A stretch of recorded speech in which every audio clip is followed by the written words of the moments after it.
Je ne peux pas commencer cette rencontre sans évoquer un souvenir. Il y a 27 ans, nous étions à Lisieux. C'était la dernière session des Béatitudes à Lisieux à laquelle nous avons participé. Et une veillée. Et à la fin de la veillée, la personne qui tenait le micro dit « Bon là c'est terminé, on s'arrête, etc. » Et là, il y a mon petit garçon qui a 6 ans qui dit « Papa, je veux parler. Je veux parler. » Je le calme, etc. Et il monte à la tribune, il embête celui qui tenait les micros et il prend la parole et il dit « Jésus, je t'aime. Jésus, je t'aime. Et je suis aimé par toi, Jésus. » Et ça se termine. Quelques instants après, sa sœur était à côté de nous, et elle vomit. Et elle vomit, je ne sais pas ce qui s'est passé. Et là, il y a un clochard que nous avions repéré à la sortie de la basilique qui rentre et qui vient avec une serviette sale et qui vient prendre soin de notre fille. Et moi, ces deux événements montrent, je dirais, à la fois la présence de Dieu, le témoignage dans la famille de deux enfants qui, d'une façon ou d'une autre, nous font participer, nous font découvrir l'amour du Christ au sein de notre famille. Famille, soyez des lumières dans le monde, disait le pape François. Oui, les forces et les fragilités de chaque membre de la famille sont une richesse. Et nos enfants sont une richesse. Mon épouse est une richesse pour moi. Tu es une richesse pour moi. Et nous sommes tous appelés à accueillir cette richesse de l'amour de Jésus à travers nos frères et à travers nos frères et à le partager sans cesse à toutes les occasions. Et tous les jours, le Seigneur nous invite à partager cette richesse. Nous savons la grande valeur du mariage, de la famille. Elle correspond à une recherche qui traverse l'existence et l'aventure humaine. Le mariage n'est pas un idéal, mais elle est la norme du véritable amour entre l'homme et la femme, dit le pape Léon XIV. Tous ici présents, nous sommes aimés de Dieu. Chacun de nous ici est une merveille. N'hésitez pas tous les jours à dire à vos frères, même à la caissière de Super U, je ne fais pas de la pub, quelle est une merveille, vous verrez son visage va se transformer. Et pourtant, tant de personnes l'ignorent. Les familles aujourd'hui ont toutes le même désir, elle s'est ancrée à l'intérieur de chacune des familles, être heureuse. Et pourtant, certaines sont fragiles, certaines sont en grande souffrance, et d'autres parviennent à rester plus fortes. Chaque famille est constituée de personnes uniques et différentes et nécessaires. Jésus veut nous aimer et il le fait le premier. Le Père avait un projet pour chacun d'entre nous avant même notre naissance. Lorsqu'il y a présence de Dieu, de la présence de Jésus, notre cœur était tout brûlant, disaient les disciples d'Emmaüs. Soyons des disciples d'Emmaüs. Découvrons cette parole de Dieu qui nous interpelle chaque jour. C'est dans notre cœur que jaillit la vie. Tout s'unifie dans le cœur de Jésus. Et nous allons vous proposer un parcours, une observation de la différence qui existe dans chacune de nos familles, les différents types d'approches qu'il faut identifier pour pouvoir répondre à l'attente de chacun. Nous sommes tous différents. Et comment faire dans la famille un lieu privilégié pour s'accueillir comme un don de Dieu et apprendre à se donner quotidiennement, à chaque instant. Enfin, troisième partie, avec Paris, avançons avec confiance vers cette promesse et apprenons à dire oui.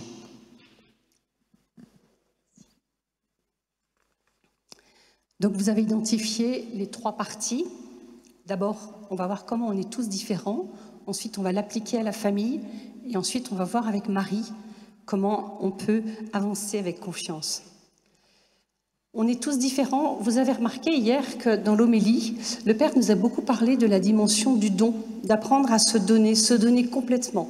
Ça a été le mot fort de cette homélie. Et ce matin, on entendait cet appel au cœur simple. Est-ce que parmi nous ici, il y a des gens qui n'ont pas un cœur simple ? qui n'ont pas un cœur simple. Alors vous avez encore besoin de grandir. Voilà.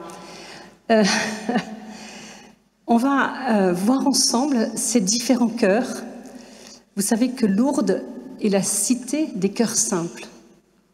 Tous les cœurs simples se sentent chez eux ici à Lourdes. C'est pour ça que c'est un lieu où on emmène des personnes malades, parce qu'ils se sentent fragilisés, peut-être dans leur corps ou dans leur cœur, et donc ils ont besoin d'être restaurés auprès de Marie, qui est un cœur simple. C'est vraiment cette invitation qu'on peut vous faire, et on a eu tout à l'heure ce chant final, « Marie, aide-nous à avoir un cœur simple ». Alors on va vous parler de 4 cœurs différents. Ces cœurs-là traversent toutes les strates de la société. Dans chacun des cœurs, il y a des gens pauvres, il y a des gens riches, il y a des gens blessés, il y a des gens heureux. C'est juste, on va parler du cœur. Vous savez, Jésus nous dit, c'est ton cœur qui est à changer. C'est ton cœur qui est à être transformé. Alors, la première catégorie, c'est les cœurs fragmentés. Qu'est-ce qu'un cœur fragmenté ? Vous allez sentir si vous vous sentez un de ces 4 cœurs, et puis on va réfléchir un peu dans son cœur après. Le cœur fragmenté, ce sont des personnes qui vivent dans un monde liquide, sous l'influence de l'air du temps, des réseaux. Ce sont des personnes qui évoluent dans la société en consommant, en vivant au jour le jour, sans trop se poser de questions. Vous savez, on les voit beaucoup avec des casques sur la tête, ou maintenant il y a des trucs dans les oreilles. Ils sont dominés par un rythme où les bruits de technologie ont une grande place. Ils n'ont pas une grande patience pour accomplir des processus intérieurs. Ils ne vont pas travailler dans l'intérieur de leur cœur. Ils prennent comme ça, ils subissent. Ces cœurs sont souvent perturbés, divisés. Ils sont même quelquefois privés de capacité à réfléchir à l'intérieur. Le cœur est caché sous beaucoup de feuilles mortes, nous dit le pape François, au point qu'il leur est difficile de se connaître eux-mêmes, et encore plus, évidemment, de connaître les autres.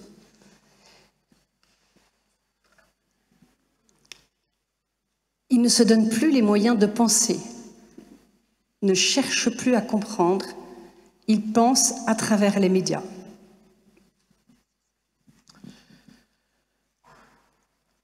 Beaucoup se sentent en sécurité dans le domaine qu'ils contrôlent.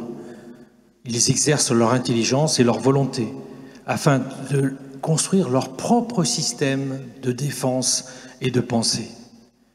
Ces personnes, néanmoins, elles sont généreuses. Elles ont le cœur vivant. Il n'en est pas de même de tous. Néanmoins, ils ont le sens de l'autre. Je prends simplement dans notre petit village, en Vendée, je vois beaucoup de gens qui sont fragmentés, qui sont complètement dévoués, à droite, à gauche, à ceci, cela. Dès qu'il y a une sollicitation, pof, on y va. Ils accumulent, ils consomment, ils se distraient. L'écran est souvent au centre de leur vie. Le rythme de la journée est en fonction des écrans. Ces cœurs sont dominés par un auto-référencement, leur propre référence en fonction de ce qu'ils vivent aujourd'hui, un relativisme de toute réalité. Le problème, c'est qu'ils finissent par perdre le désir. Ils finissent par perdre l'attention de l'autre et deviennent, bien entendu, incapables d'accueillir Dieu.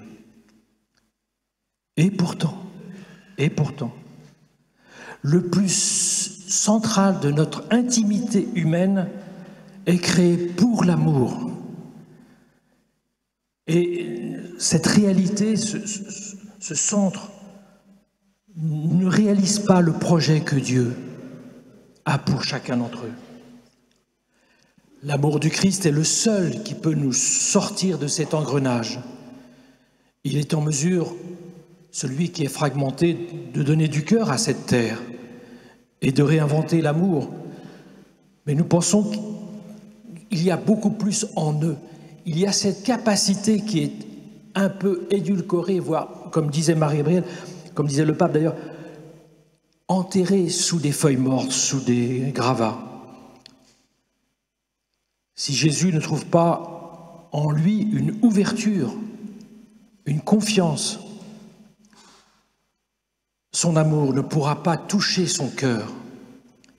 Notre refus ou notre indifférence limite les effets de sa puissance et la fécondité de l'amour de Dieu pour chacun d'entre nous. Or, l'amour du Christ est le seul à pouvoir nous libérer de ce tourbillon. Il n'y a plus de place pour un amour gratuit. Et le rappel à ces gens-là qu'ils sont merveilleux est parfois un fragment de lumière sur une réalité qui les dépasse. Donc le cœur fragmenté est loin du cœur de Dieu. Maintenant, nous allons voir les cœurs en recherche. Ce sont des personnes qui ont désir de comprendre. Ils veulent comprendre, ils veulent se comprendre eux-mêmes.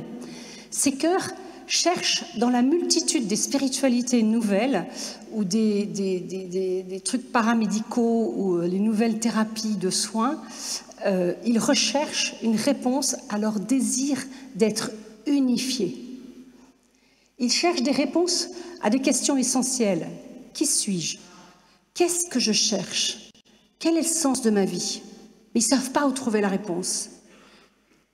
Ces cœurs saisissent bien la nécessité d'être unifiés. Ils en ont le désir. Ils veulent même sortir d'eux-mêmes pour mieux se connaître. Mais ils ne savent pas où aller. Beaucoup s'engagent dans des actions très sportives, des actions humanitaires, qui vont donner un sens à leur vie. On a rencontré la semaine dernière quelqu'un qui faisait la course de Ironman. Vous connaissez cette course? Il y en a parmi vous qui l'ont déjà fait? Donc on court, on nage, on fait du vélo, on épuise son corps et on mange n'importe quoi. Et donc on s'entraîne pendant 1 an à manger n'importe quoi pour maltraiter son corps pour pouvoir gagner cette course. Et il m'expliquait tout ça et je lui dis « Mais pourquoi tu fais ça? Quel est l'objectif ?» Et il me répond cette chose étonnante. « Parce que je rentre à l'intérieur de moi et j'essaie de me trouver. » Ça, c'est un cœur en recherche. On les trouve aussi sur le chemin de Saint-Jacques ou sur tout autre chemin qui ont un tout petit peu de spiritualité. Ils marchent, ils ne savent pas pourquoi, mais ils cherchent quelque chose. Il y en a qui vont embrasser les arbres, vous savez. Il y en a, ils vont faire des stages de jeûne. Alors ça, c'est quand même le summum en marketing. Donc vous payez un stage et vous allez jeûner. Et en plus, vous visitez tous les jours un marché avec des fruits et des légumes, mais il ne faut pas y toucher. Voilà, ça c'est le summum. Mais c'est cœur en recherche. On rit, vous riez, mais c'est des gens qui sont en recherche. Ce cœur est toujours ouvert à la rencontre. Ce cœur est ouvert car ils ont une recherche authentique. Vous savez, on en voit pas mal dans l'Évangile. On voit la Samaritaine qui a soif, qui cherche. Et quand elle croise le regard de Jésus, elle comprend qu'en lui, il y a toute réponse. Vous savez, c'est merveilleux parce que Jésus lui dit « Va me chercher ton mari. Je n'ai pas de mari. Tu as raison. Les 5 que tu as eus ne le sont pas. Et celui qui est dans ta chambre ne l'est pas. Ça fait combien ?» Et elle comprend dans le regard de Jésus qu'il est le 7e époux, l'époux parfait. Alors elle lui dit « Donne-moi à boire ». Elle sait qu'elle n'aura plus soif parce que Jésus va la combler. Vous voyez, mon monsieur d'Ironman, mon monsieur ou cette dame qui fait ses stages de jeûne, si on pouvait lui faire rencontrer Jésus, elle ferait des économies déjà, mais surtout, cette personne serait beaucoup plus heureuse. C'est ce même Jésus qui attend aujourd'hui la possibilité d'éclairer leur existence. Jésus voudrait tant pouvoir leur dire « Que veux-tu que je fasse pour toi ? Je veux aujourd'hui demeurer dans ton cœur. » Chacun de nous a le désir, un désir qui ne peut pas toujours être comblé. Mais ces gens-là ont un grand désir.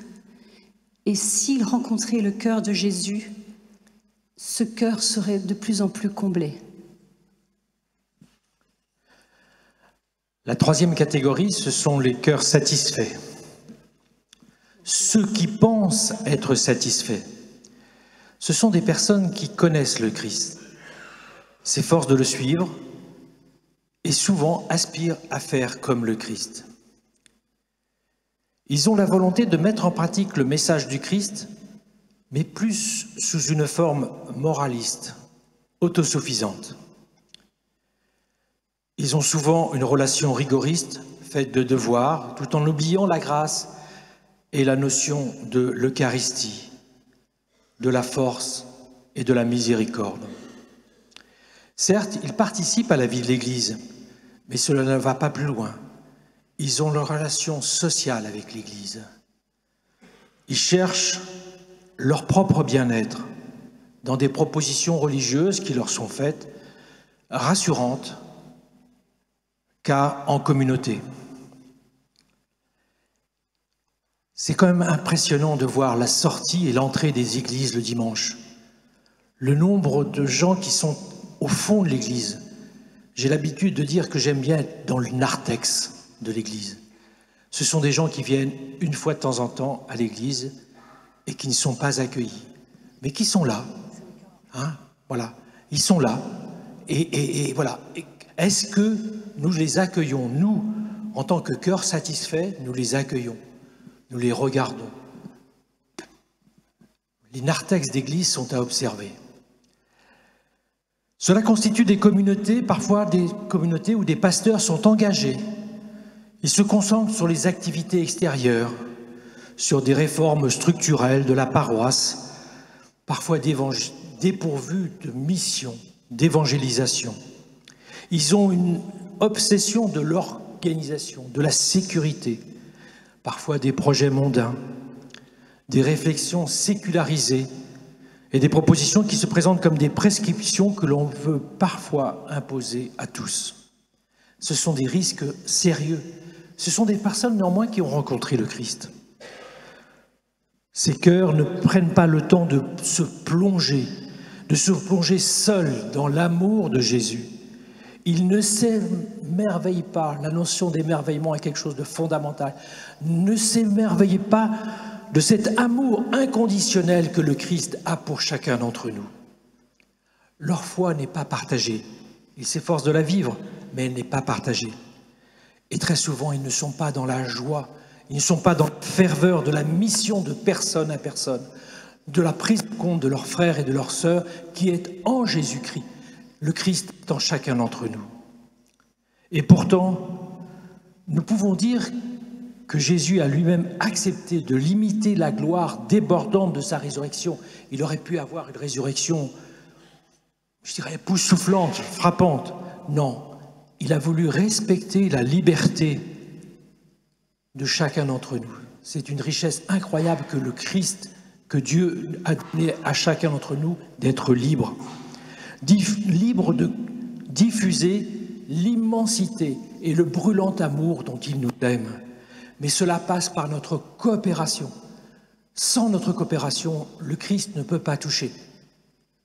Je vais vous raconter une petite anecdote. Une de mes dernières confessions, le prêtre qui me confesse me dit « De toute façon, Emmanuel, t'es inutile. »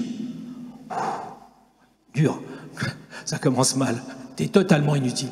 Et je t'apporte la preuve, si jamais tu meurs demain, pas de problème, le monde continue, il y aura un petit faire-part, il y aura quelques personnes qui vont venir à ton enterrement et terminé. On n'entendra plus parler de toi. Donc, tu es inutile.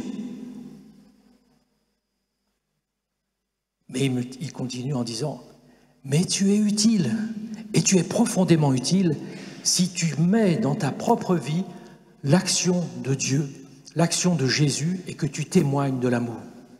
Et cette action, elle aura des effets aujourd'hui, elle aura des effets dans 10 ans, dans 40 ans.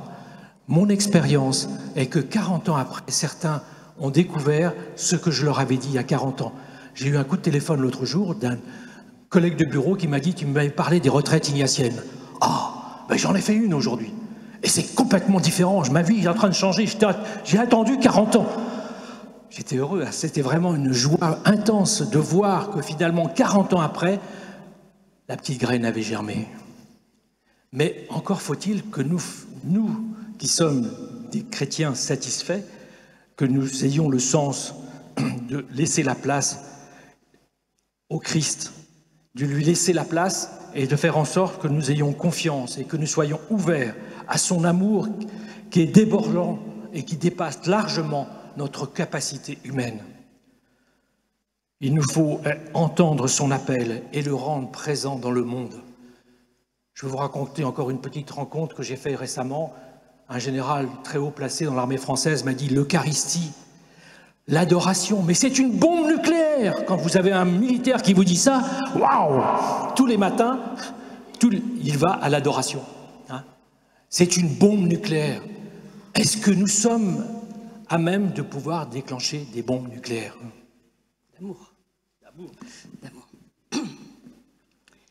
Donc, vous voyez les cœurs fragmentés, qui ne cherchent pas, le cœur qui est en recherche, qui a soif, mais qui ne sait pas où il veut aller, et puis le cœur satisfait, ou qui se dit satisfait, c'est celui, j'allais dire, le bon cateau du dimanche, d'accord?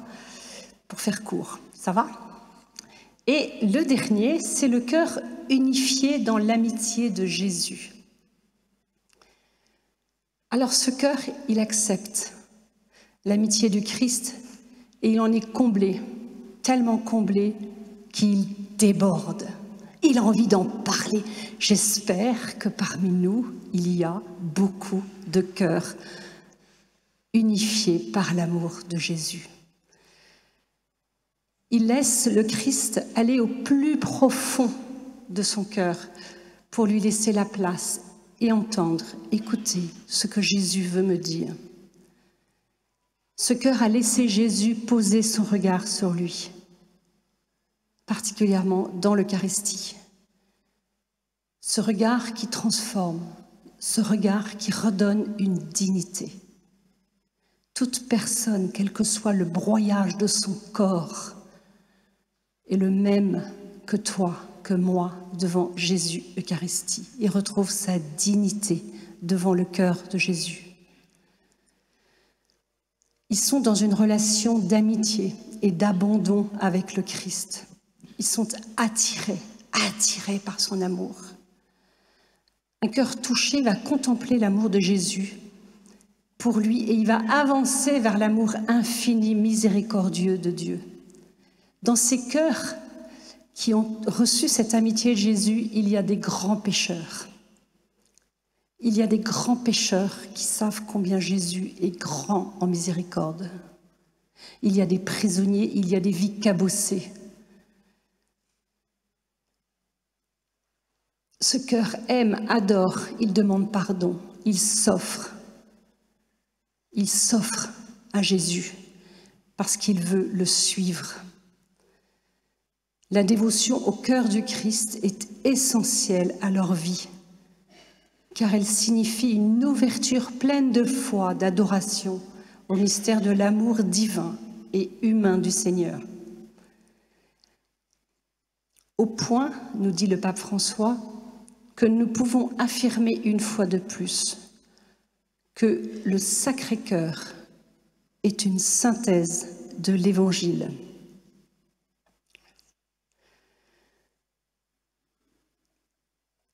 Alors évidemment, il est plus facile pour eux d'avoir des relations avec eux-mêmes et avec les autres. Ils se laissent envoyer par le Christ.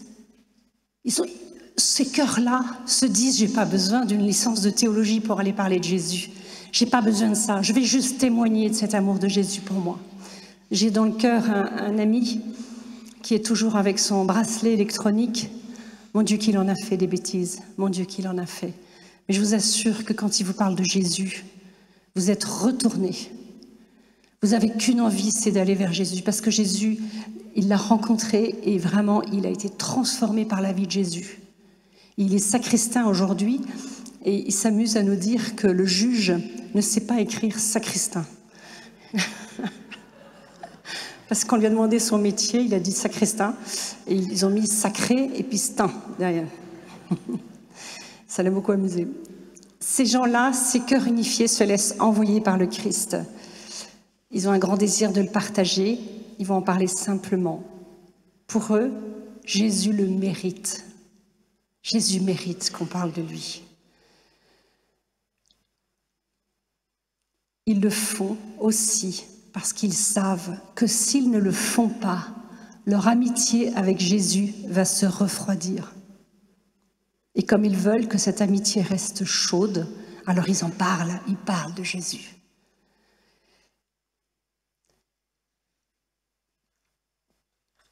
Mais ce n'est pas une obligation pour le cœur aimant, c'est un besoin difficile à contenir. Malheur à moi si je n'annonce pas l'Évangile. Et pourtant, il y a un risque quand on est dans ce cœur-là, quand on a ce cœur. Le Christ te demande, sans négliger la prudence et le respect, de ne pas avoir honte, de reconnaître ton amitié avec lui. N'aie pas honte de le dire. Il te demande d'oser le dire aux autres.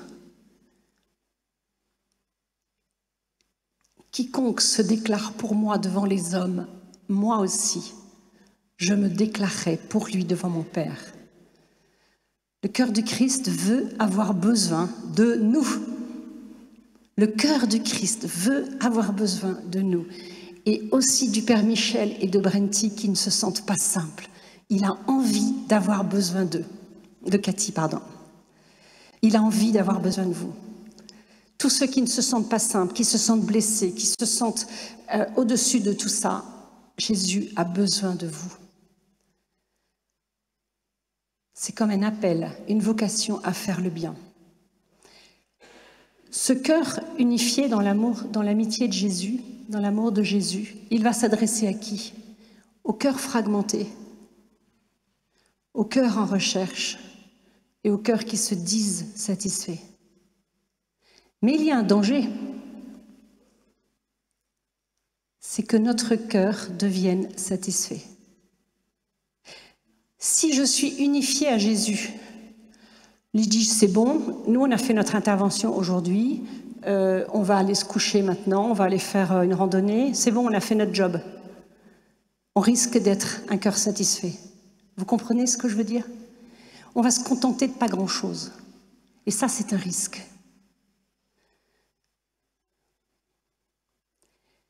Il faut se renouveler dans la mission. C'est parce qu'on est dans la mission qu'on renouvelle son amour pour Jésus. Et puis le risque aussi, c'est de trop en faire. Et de trop en faire, on s'épuise et on s'affadit dans la foi. Et finalement, on devient des cœurs satisfaits. C'est des cœurs qui sont tristes au bout d'un moment. Alors, maintenant, on va parler à ceux qui nous suivent par la radio.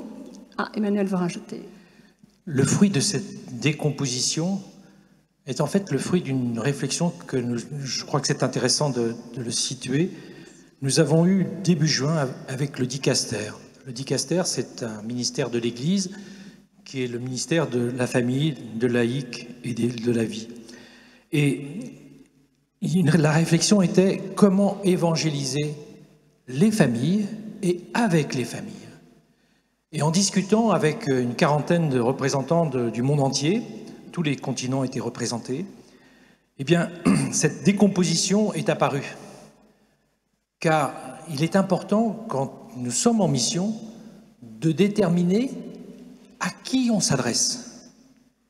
Si on s'adresse à quelqu'un qui est satisfait, ou quelqu'un qui est en recherche, ou qui est complètement perdu dans le monde, soumis aux médias, etc., le discours n'est pas forcément le même.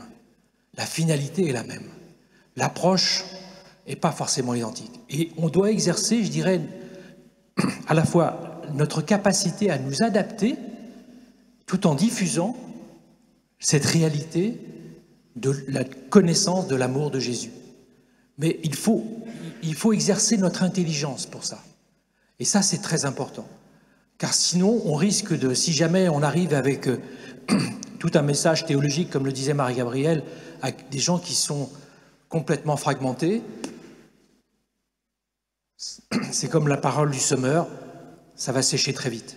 Si par contre on essaie de retrouver les clés qui vont permettre à cette personne-là de retrouver cette liberté, de pouvoir rencontrer son Créateur, ça va prendre du temps, parfois 40 ans. Hein. Le Christ n'est pas dans le temps, hein, et ce n'est pas nous qui maîtrisons cette réalité. C'est le Christ qui va petit à petit libérer cette personne. Mais il a besoin de nous. Voilà. C'est le fruit de cette réflexion que nous continuons à mener pour essayer de voir comment petit à petit, en fonction des types de personnes que nous rencontrons, que nous allons peut-être rencontrer là sur le parvis ou devant Marie, etc., eh bien que nous ayons l'attitude qui correspond et qui va permettre à cette personne, et peut-être à nous aussi, de recevoir de cette personne le message d'amour du Christ. Et par ailleurs, on s'est largement inspiré de l'encyclique, la dernière encyclique du pape François, qui s'appelle « Il nous a aimés ».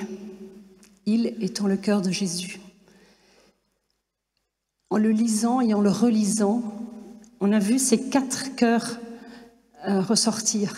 Et ça nous a beaucoup aidé avec Emmanuel pour identifier justement comment mieux s'adapter à la personne qui est en face de nous parce que ça déborde. Et du coup, j'ai été demandé combien de temps il nous restait. Du coup, je peux raconter une petite histoire. Je demande s'il veut bien.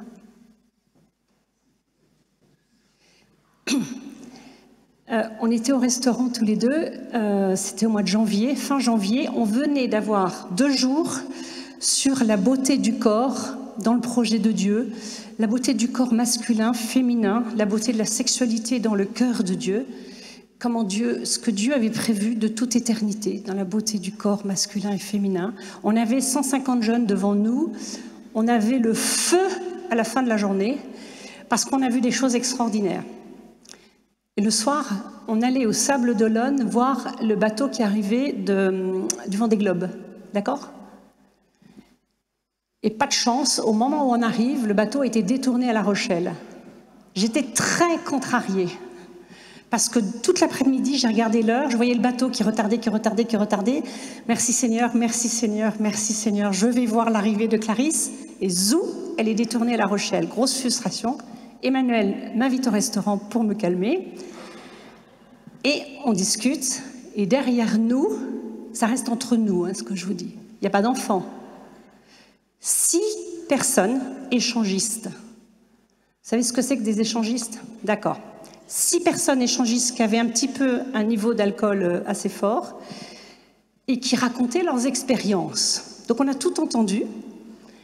Donc on a laissé, et quand Emmanuel s'est levé pour aller payer, c'était plus fort que moi, je me suis tournée vers eux, je me suis mise sur la table comme ça. Alors pour ceux qui nous écoutent, j'ai mis les mains sur la table, et j'ai dit, dites donc mes amis, je vous entends parler de sexualité depuis tout à l'heure, alors écoutez, moi je suis un peu une experte du sujet, donc si vous voulez bien, on va en parler ensemble. Ah ouais, d'accord, et tu trouves que c'est bien le sexe? J'ai dit non, pas du tout. C'est très très bien. Ah bon, tu trouves que c'est bien de faire l'amour? Non, c'est pas bien. C'est très très bien. Et là, j'avais toute leur écoute. Et là, je sens vraiment que l'Esprit Saint m'envoie un seau, que dis-je, une bassine de grâce pour parler à chaque cœur. Et je regarde l'un et je dis, et toi, comment tu t'appelles? Dominique. Dominique, depuis tout à l'heure, je t'entends parler de l'expérience que tu as avec la femme de ton ami. Es-tu satisfait? Qu'est-ce que tu donnes? Ce que tu donnes n'est pas pris. Tu accueilles quoi? Quelqu'un qui ne peut pas se donner. Et je continue à lui parler. Et je lui dis, tu sais Dominique, au fond de ton cœur, tu as un désir d'aimer en vérité. Tu as un immense désir, mais il est parasité. Tu ne peux pas le faire. Tu ne peux pas réaliser ce don de ta personne. Parce que tu te prêtes. Et la personne qui est en face de toi, elle ne peut pas se donner à toi parce qu'elle se prête. Et donc, il n'y a pas de joie dans ton cœur. Et il était là. Et il m'arrête et il me dit, Marie-Gabrielle. Non, il ne dit pas Marie-Gabrielle parce qu'il ne me connaissait pas, Dieu merci. Et il me dit, ce que tu dis me fait tellement chaud au cœur. Incroyable. Il me dit, ça me fait chaud là, ce que tu me dis. Et du coup, je prends chacun, un par un. Et la dernière, je la garde pour la fin. Elle avait dit pendant tout le temps qu'elle était maintenant no sex. No sex, c'est une nouvelle tendance. Pour ceux qui ne sont pas à la page, c'est terminé, plus de relation. C'est une tendance qui a malheureusement, qui commence à grandir chez les jeunes, dans le sens où ils veulent plus de relations, ils veulent plus se donner du tout. Donc ils ferment leur vie à une quelconque fécondité, à une quelconque mariage, à une quelconque union avec quelqu'un à vie. C'est des cœurs brisés, vraiment cabossés. Et je lui dis, toi, tu es no sex parce que tu as tellement donné et on a abusé de toi. On t'a prise sans que tu veuilles donner quoi que ce soit. Et je détaille. Et elle me dit, oui, c'est ça. Et elle pleure, et elle pleure, et elle pleure.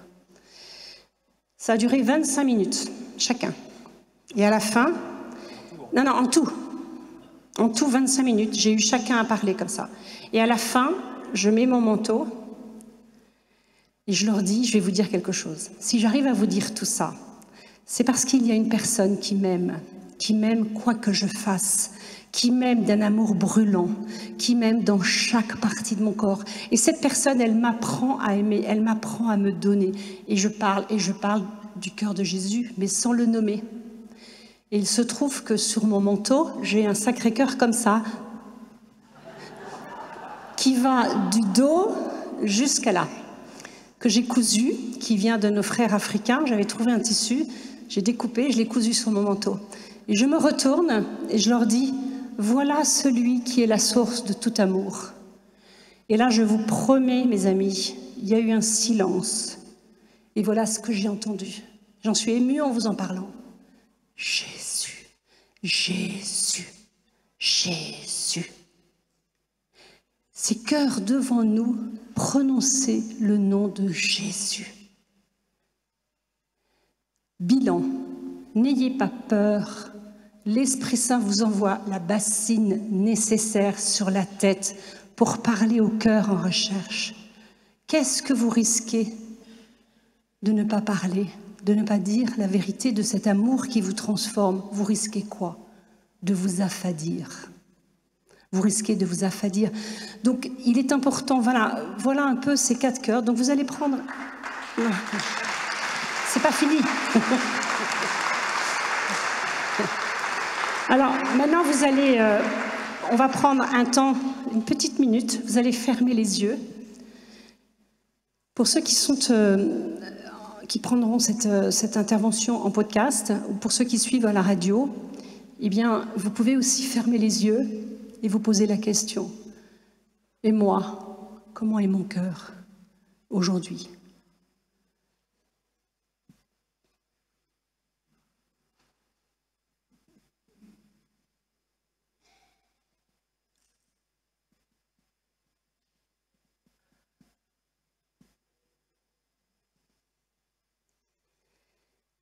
Donc nous allons aller sur la deuxième partie.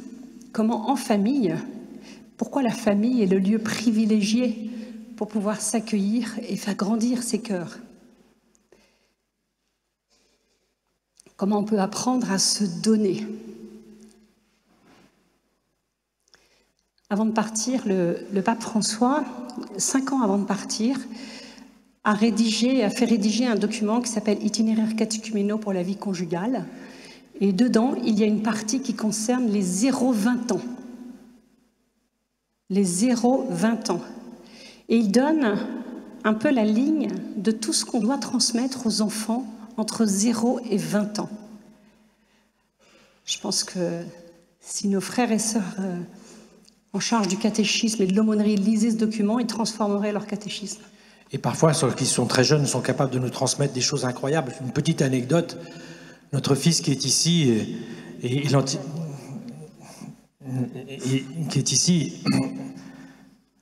un jour, je n'étais pas là le matin et il y avait ses frères et sœurs, on avait l'habitude de lire l'évangile du jour et à un moment donné, vers 5-6 ans, il se lève, il prend l'évangile, il ouvre l'évangile à une page et il dit « En ce temps-là,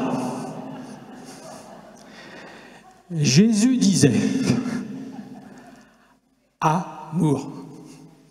Et il ferme l'évangile. Et je peux vous dire que ça a marqué la famille à jamais. Un seul mot. Et en fait, il a évangélisé la famille. Là, il rit parce qu'il s'en souvient. Mais voilà, il nous a évangélisés. Et ses frères et sœurs ont été profondément marqués de la synthèse. Ce n'était pas l'évangile du jour, mais c'était toujours l'évangile du jour. Alors, on va passer par 4 étapes pour vous aider à à chacun d'abord vous approprier ce chemin pour que vous puissiez le transmettre à vos enfants et à ceux qui sont autour de vous. Parmi ici, s'il y a des grands-parents, vous pouvez le faire aussi auprès de vos petits-enfants. D'abord, s'accueillir comme une merveille. Seigneur Jésus, moi, ici, Marie-Gabrielle, je suis devant toi, une merveille à tes yeux. Je vous invite à vous lever et le dire de tout votre cœur, de la façon dont vous voulez. Ouvrez vos bras, ouvrez votre corps et votre cœur et dites bien au Seigneur que vous savez que vous êtes une... Alors je vous écoute.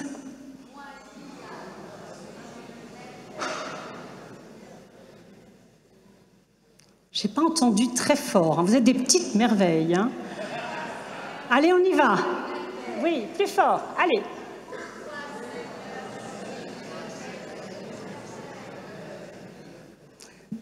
Et je vous invite, rasseyez-vous, je vous invite à le proposer aux personnes que vous rencontrez. Et dites-leur la chose suivante. Demain matin, quand tu vas te retrouver devant ta glace, tu vas dire « Je suis une merveille aux yeux de Dieu ».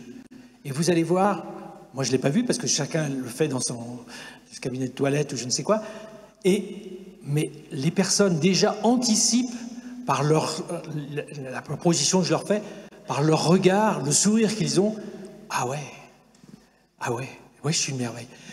Et je me rappelle dans un aéroport, quelqu'un d'un certain âge, elle m'a dit « Ça fait 40 ans qu'on ne m'a pas dit que j'étais une merveille. Vous ne pouvez pas rester louper votre avion, vous prenez l'avion suivant ?» Je dis « Non, je ne peux pas. » Mais on avait passé 20 à 30 minutes à discuter et j'ai terminé sur ce point. Elle est une merveille aux yeux de Dieu.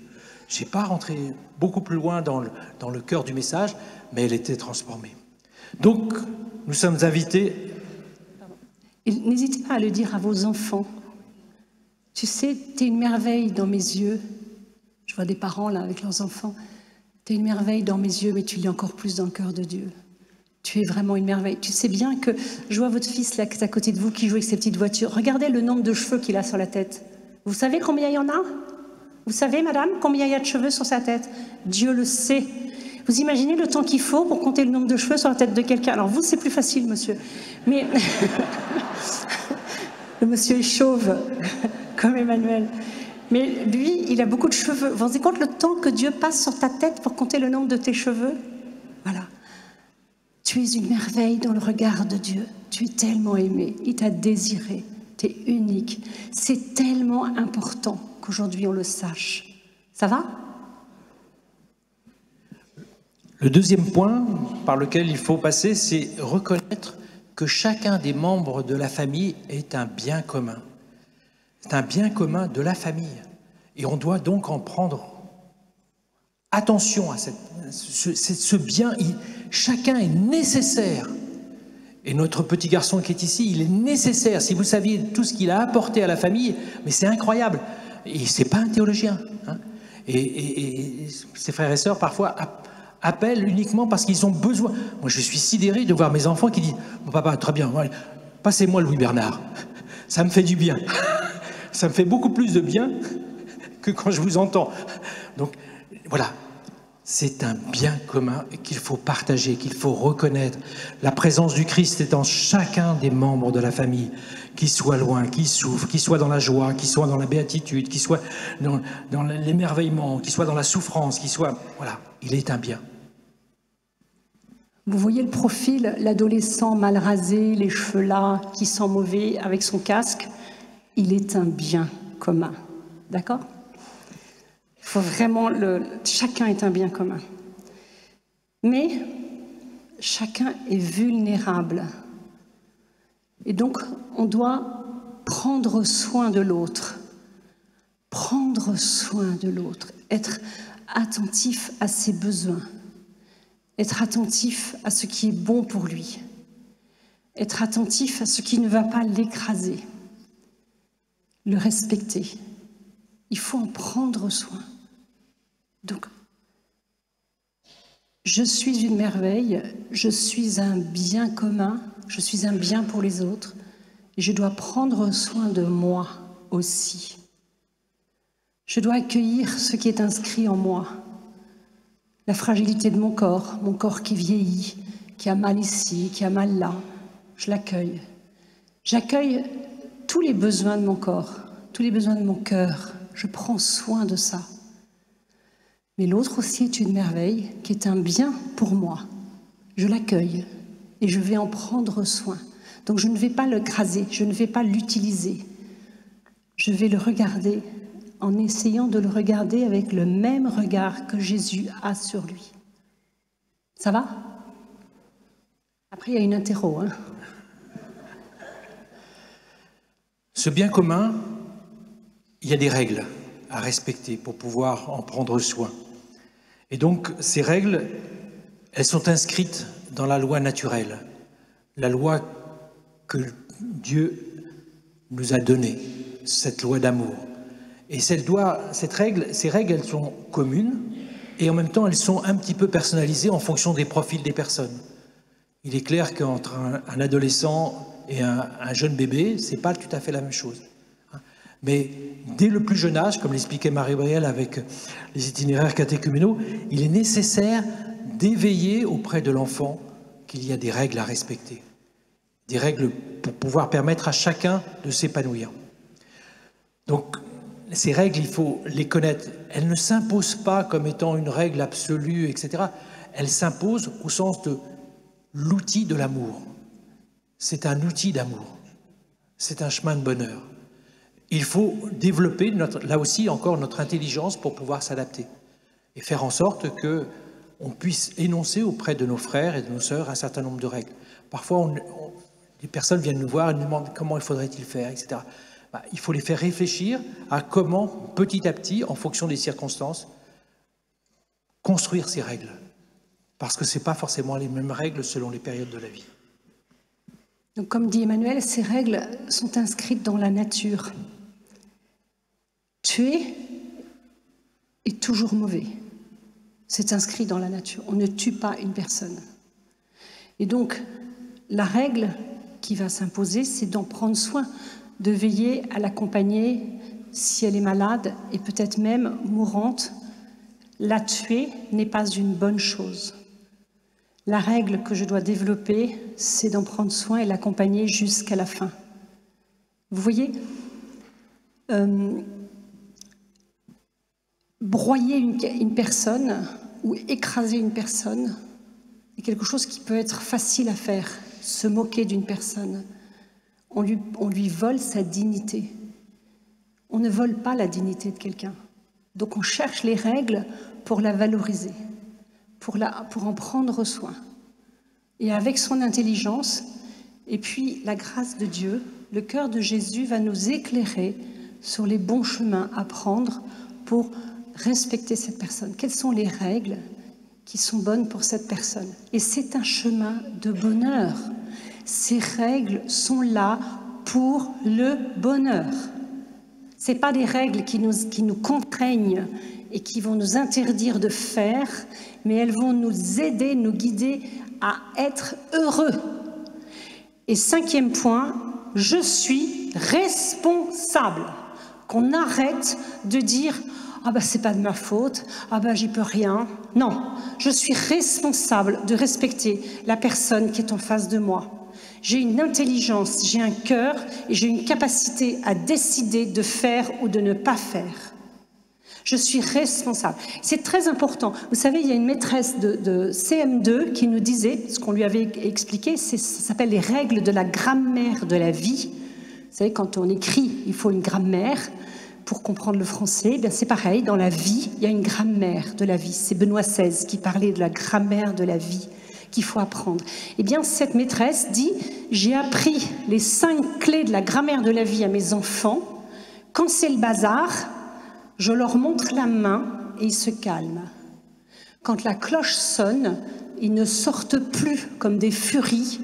Ils ont compris qu'il fallait respecter la classe d'à côté, respecter ceux qui sortaient devant moi, prendre soin des autres, parce que chacun est une merveille. Moi, j'étais responsable d'aumônerie, j'avais 60 enfants de 5e de l'école publique. 60, 5e, école publique. Ça va? Et très vite, je leur ai expliqué les clés de la grammaire de la vie. Quand c'était la foire, je faisais ça. J'avais le silence. Et ils me disaient, est-ce que tu pourrais en parler à nos parents?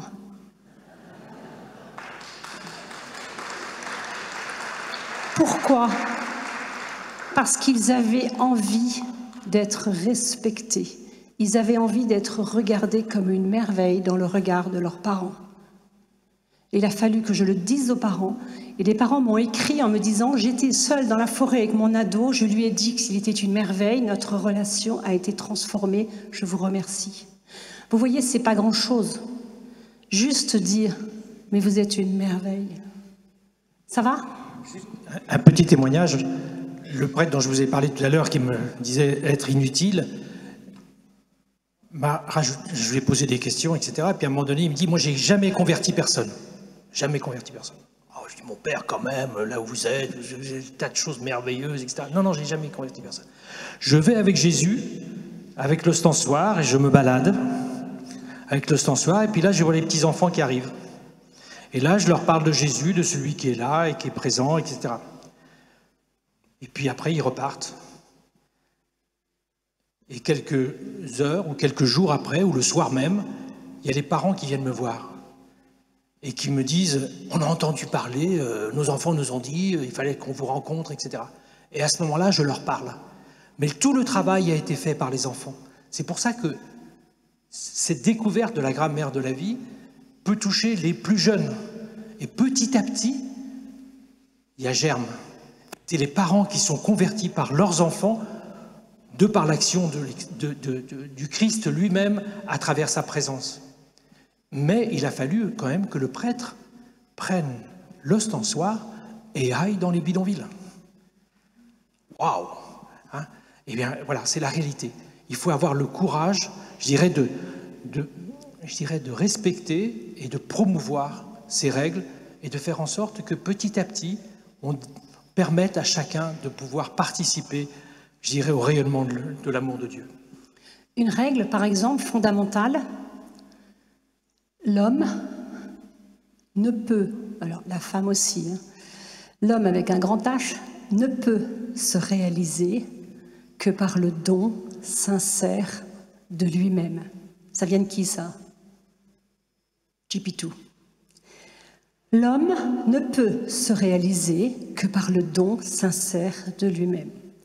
Notre mission en tant que parents, c'est de veiller à ce que nos enfants puissent se donner de façon désintéressée.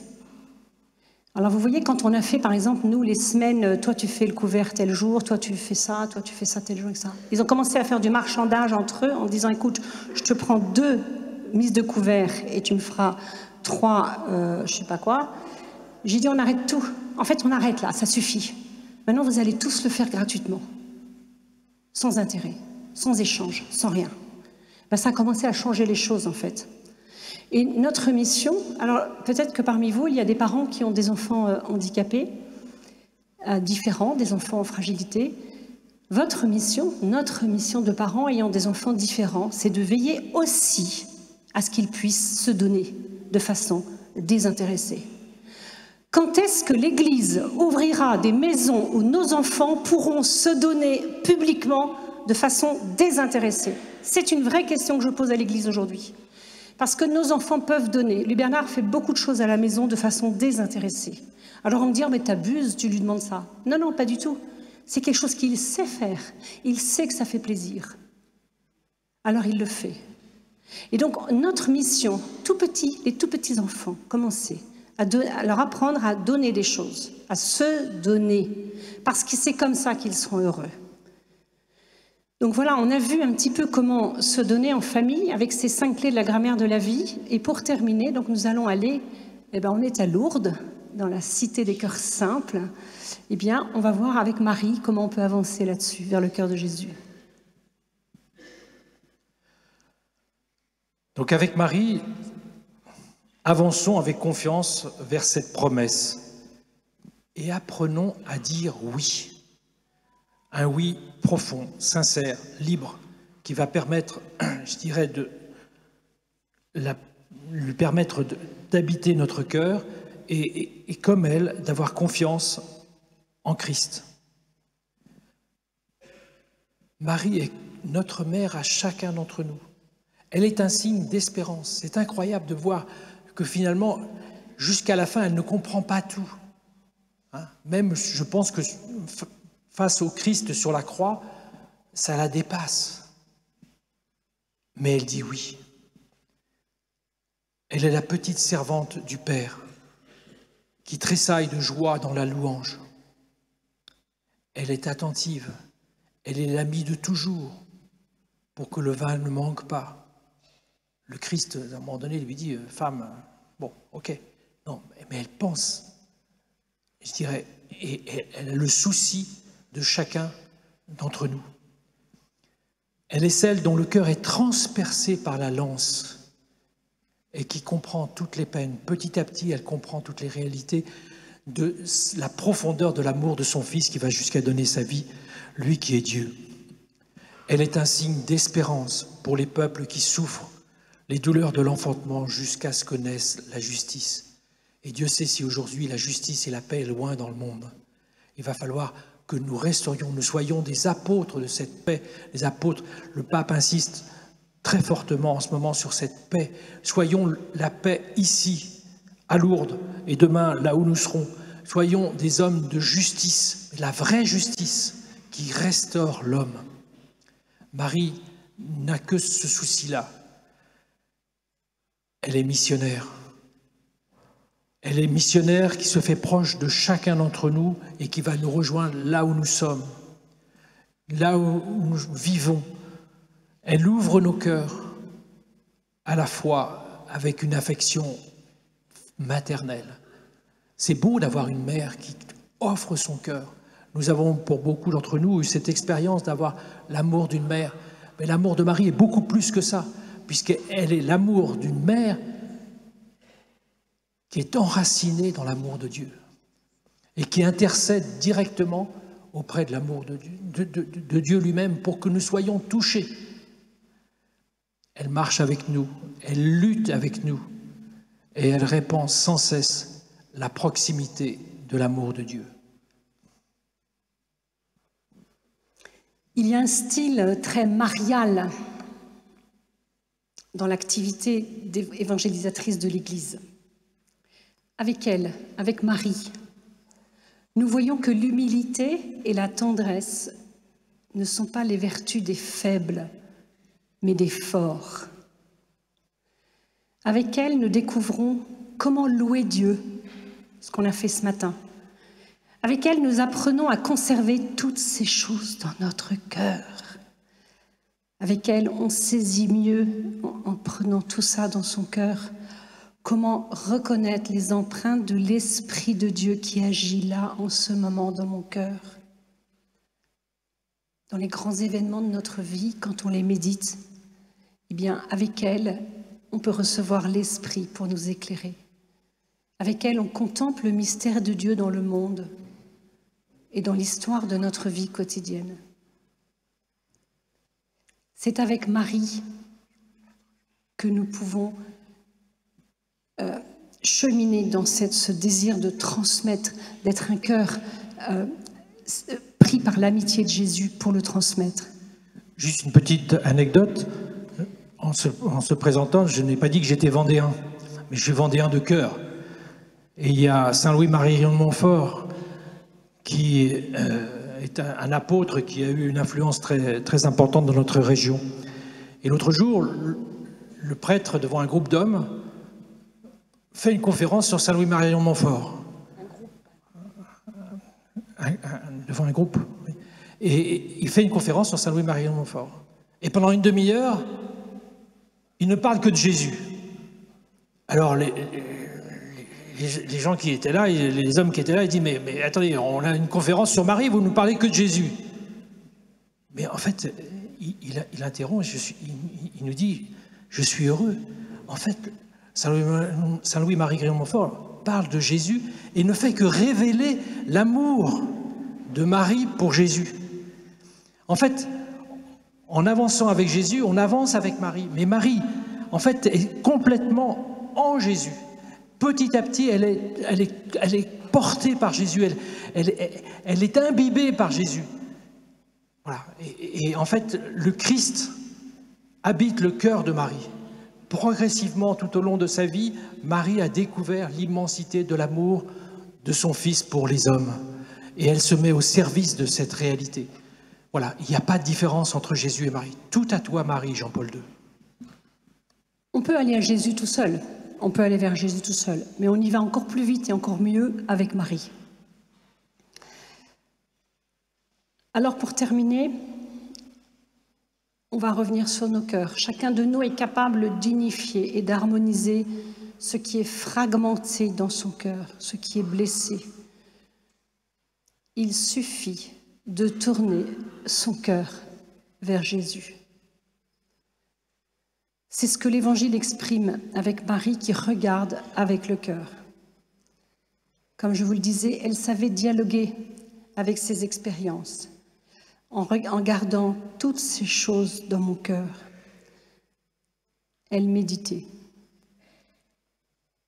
Tout ce qu'elle méditait lui donnait confiance en elle, dans l'espérance, et ça l'unissait au cœur de Jésus. Je vous lis la dernière phrase d'Amoris Laetitia qui s'adresse à chacun de vous. C'est les dernières phrases. Cheminons, famille, cheminons, continuons à marcher. Ce qui nous est promis est toujours plus. C'est la vie éternelle. Ce qui nous est promis est toujours plus. Ne désespérons pas à cause de nos limites, de nos chutes, mais ne renonçons pas non plus à chercher la plénitude d'amour et de communion qui nous a été promise. C'est le numéro 325, la dernière phrase d'Amoris Laetitia. Ne pas se décourager, il ne faut pas renoncer non plus à chercher. C'est ce chemin que nous sommes chacun individuellement, ici, aujourd'hui, maintenant, à Lourdes. On est tous invités à faire ce chemin en famille, et tout seul et en famille. Ainsi, les familles seront source d'espérance pour le monde. Et mes amis, il y en a grand, grand besoin. Au nom du Père et du Fils et du Saint-Esprit. Amen. Et nous allons ensemble reprendre le refrain de ce matin.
Merci beaucoup Marie-Gabrielle et Emmanuel pour votre enseignement.